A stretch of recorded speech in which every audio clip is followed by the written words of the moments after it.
Bonjour à tous et bienvenue sur Crypto Flash, la chaîne de l'actualité crypto. Aujourd'hui, je vais vous parler de rumeurs autour d'un exchange crypto majeur. On va aussi parler de Curve, je vais vous parler de stablecoin, on va parler de NFT et de plein d'autres sujets. Pour ceux qui connaissent pas la chaîne tous les jours, je vous fais la synthèse des meilleures actualités du jour sur les cryptos. N'hésitez pas à vous abonner, activer la cloche. Tout de suite, le cours des crypto-monnaies, légère baisse aujourd'hui, un Bitcoin à 29 000 $, un Ether à 1830 $, une baisse globale du marché d'environ 0,11%. Je voulais commencer par Curve. Je vous ai longuement parlé de ce piratage. Il y a eu plus de 60 millions de dollars qui ont été volés. Et ben finalement, Curve a réussi à récupérer 73% du montant qui était volé. Il y avait 73 millions qui ont été volés. Environ 52 millions ont été récupérés.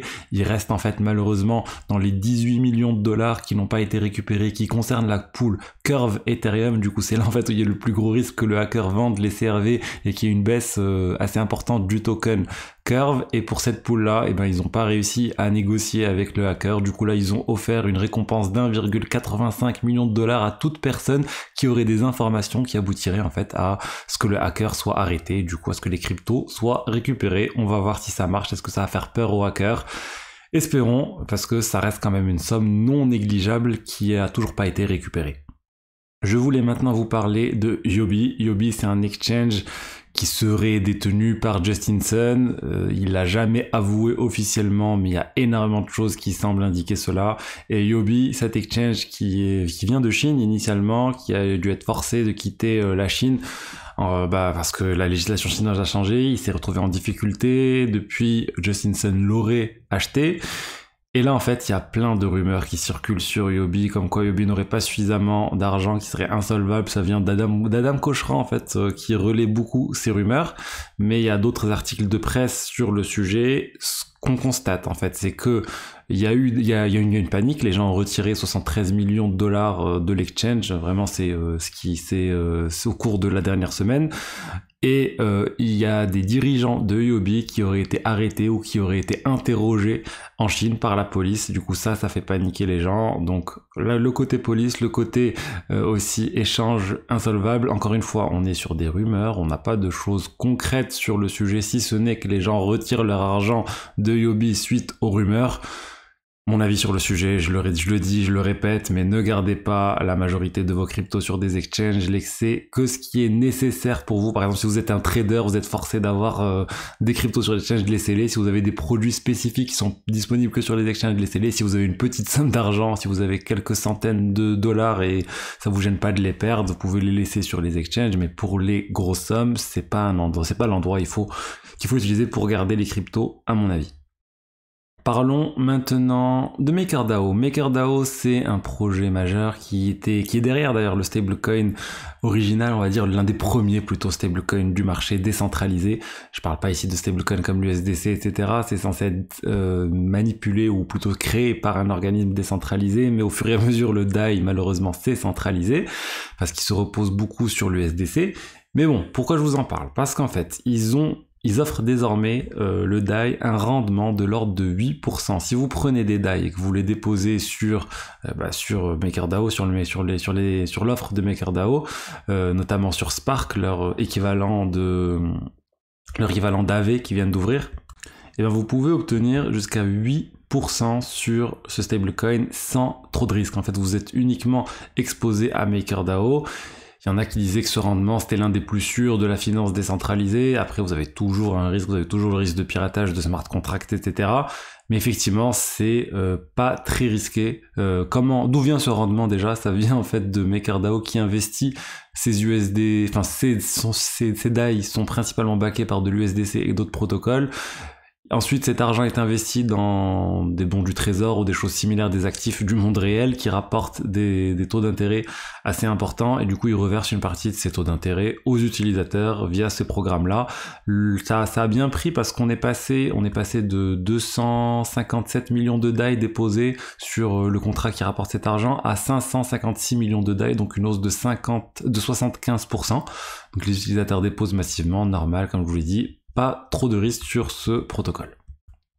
Ensuite, Je voulais vous parler d'une métrique, d'un indicateur sur le Bitcoin qui est plutôt bullish et que je trouve être vraiment assez sympa concernant le Bitcoin. Ça concerne en fait les long-term holders. Donc c'est quoi les long-term holders? C'est ceux qui ont du Bitcoin et qui ne comptent pas vendre le Bitcoin. Comment c'est calculé tout ça? C'est calculé en fait sur les adresses qui ont détenu des Bitcoins depuis plus de 155 jours. Vous me direz, 155 jours, c'est pas vraiment long terme, mais c'est l'indicateur qu'utilise Glassnode pour le faire. Donc 155 jours, on est à quelques mois, on est à 5 mois à peu près. Donc ça, c'est quand même, c'est pas quelque chose, c'est pas du court terme, mais le nombre de bitcoins qui sont détenus par ce type d'adresse, il est de 14,59 millions, c'est 75% de la supply totale du Bitcoin, de la circulating supply, ce qui est assez énorme, et on peut voir, voilà, ça ne fait qu'augmenter. On vient d'atteindre un plus haut sur cet indicateur, et c'est une bonne chose. Ça montre en fait que les holders ne sont pas en train de vendre, ils sont pas en train d'essayer de trader, d'envoyer ça sur des exchanges, d'essayer de faire du day trading, etc. C'est un investissement sur le long terme, et c'est une très bonne chose pour le Bitcoin. Pour moi, ça montre qu'il y a toujours une communauté assez importante qui soutient le Bitcoin et qui n'est pas en train d'essayer de le vendre. Ensuite, je voulais vous parler de NFT et d'une histoire que j'ai trouvée assez hallucinante autour d'un trader de NFT, un des plus gros traders de NFT. On parle ici de Han-Wei Chang. Il est classé à la première place du classement sur Blur des divers traders sur l'aspect point. Vous savez, Blur réalise régulièrement des airdrops. Il est classé premier, et en fait ce trader a remarqué qu'il y avait un certain nombre de traders qui le copiaient, qui copiaient l'intégralité de ses trades. Et du coup il s'est dit, tiens, je vais essayer de leur tendre un piège. Et c'est quoi ce piège? En fait il a acheté, avant de tendre ce piège, il a acheté beaucoup de NFT Azuki avec un fond blanc. C'est ces NFT que vous voyez ici. Il a remarqué que les gens copiaient ses trades, du coup qu'est-ce qu'il a fait? Il a placé lui-même sur ses propres NFT des trades en fait sur ces NFT Azuki à fond blanc à un niveau assez élevé de 50 Ethers, alors que ça valait même pas 9 Ethers, 10 Ethers. Du coup il a artificiellement monté le prix, et vu qu'il y a des personnes qui copient ces trades, bah, il y a quelqu'un qui a fait la même chose, qui a placé les mêmes trades 50 Ethers sur les NFT, et du coup il lui a acheté des NFT à 50 Ethers alors que ça valait pas du tout 50 Ethers, et il a pu obtenir sur plusieurs NFT le trade a été réalisé, et c'est comme ça qu'il a gagné environ 1 million de dollars sans trop de risque, 1,5 million de dollars, bénéfice de 800 Ethers. Donc est-ce qu'il avait le droit de faire ça? Bah il a rien fait, je pense, de malveillant, mais pour moi, la crypto, les NFT, etc., c'est un jeu en fait, c'est un jeu player versus player, c'est du 1 contre 1.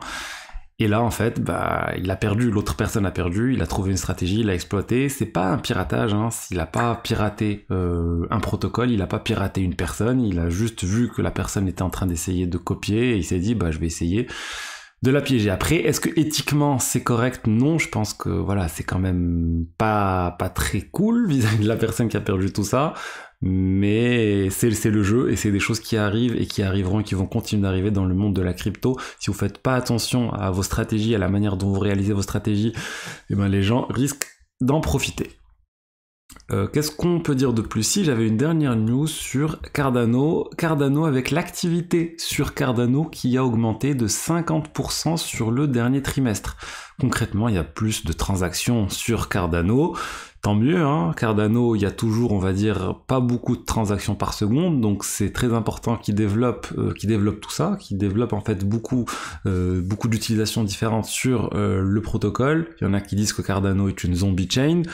Il y a beaucoup de choses à faire sur Cardano pour continuer à avoir plus de transactions, hein. Il faut développer les outils de finance décentralisés. Il y a aussi la structure de Cardano qui limitait un certain nombre de choses pour faire de la vraie DeFi. Ils ont fait des améliorations dernièrement, mais ils sont toujours un peu en retrait par rapport au reste des blockchains qui ont beaucoup plus, enfin il y a beaucoup de blockchains qui ont beaucoup plus d'utilisation que Cardano, mais ça reste une market cap très importante. Cardano, hein, on est toujours dans le top 10 pour moi des market cap, donc les investisseurs ont toujours confiance dans cette crypto qui a 10 milliards de market cap. Donc voilà ce que je voulais vous dire aujourd'hui sur les diverses actualités crypto du jour. J'espère que le contenu vous a plu. Si c'est le cas, n'hésitez pas à liker, à commenter, à vous abonner, et je vous dis à demain pour la suite. Au revoir.